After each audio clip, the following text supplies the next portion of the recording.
शुरुआत कभी कभी सबसे छोटी सी चिड़िया भी हमें जिंदगी का सबसे बड़ा सबक सिखा जाती है। ये कहानी है उम्मीद, माँ के प्यार और त्याग की।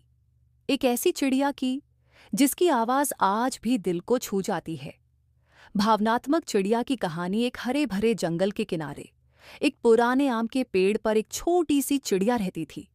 उसका नाम था चिड़ई। चिड़ई बहुत नन्ही, मासूम और भोली थी। उसकी माँ रोज सुबह सूरज निकलने से पहले उड़ जाती और अपने बच्चे के लिए दाना पानी लेकर आती। एक दिन जंगल में जोरदार आंधी आई। पेड़ हिलने लगे, पत्ते टूटकर गिरने लगे। उसी आंधी में चिड़ई का घोंसला टूट गया और वह नीचे जमीन पर गिर पड़ी। उसके पंखों में चोट लग गई और वह उड़ नहीं पा रही थी। थोड़ी देर बाद उसकी माँ लौटी। जब उसने घोंसला टूटा हुआ देखा तो उसका दिल कांप उठा।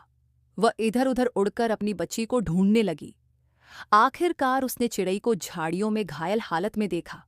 माँ ने अपने दर्द को छुपाया और चिड़ई से कहा, डर मत मेरी बच्ची, जब तक मेरी सांस है मैं तुझे कुछ नहीं होने दूंगी। दिन बीतते गए। माँ रोज अपने मुंह से दाना लाकर चिड़ई को खिलाती, खुद भूखी रहती, लेकिन अपनी बच्ची का पेट भरा रखती। एक दिन जंगल में एक शिकारी आ गया। उसने चिड़ई को देखा और पकड़ने के लिए आगे बढ़ा। चिड़ई डर के मारे कांपने लगी। तभी उसकी माँ सामने आ गई।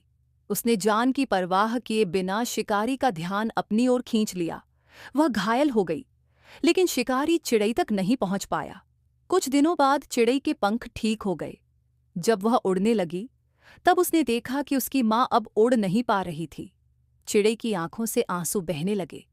माँ मुस्कुराई और बोली, बेटी, माँ का काम अपने बच्चे को उड़ना सिखाना होता है, खुद चाहे उड़ पाए या नहीं। ये कहकर माँ ने हमेशा के लिए आंखें बंद कर लीं।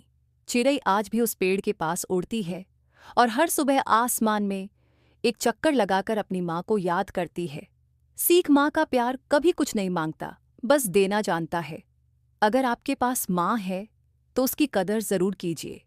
अंतिम शब्द, अगर इस कहानी ने आपकी आंखें नम कर दी हों तो कृपया लाइक करें और सब्सक्राइब करें और कमेंट में बताइए कि आपको यह कहानी कैसी लगी। धन्यवाद।